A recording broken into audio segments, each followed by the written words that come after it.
Sa Northern Samar, grabing dasok sa mga teachers ngadto sa pag-claim sa ilang SRI o Service Recognition Incentive.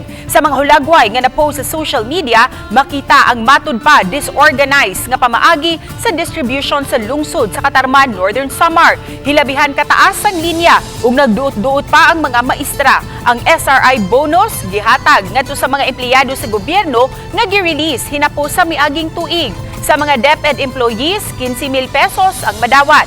Sa phone interview, gipasabot ni Director Evelyn Fetalvero, ang Regional Director sa DepEd Region 8, nga nakaabot sa iyang opisina ang maong concern o gipangitaan na kini og solusyon. Gipun-an na ang site o gisigurong mahamugaway ang mga magpaabot. Pasabot sa direktor nga base sa guidelines, cash gayud ang ihatag aron madiretso pagdawat sa mga teachers ug dili maadto sa laing tawo.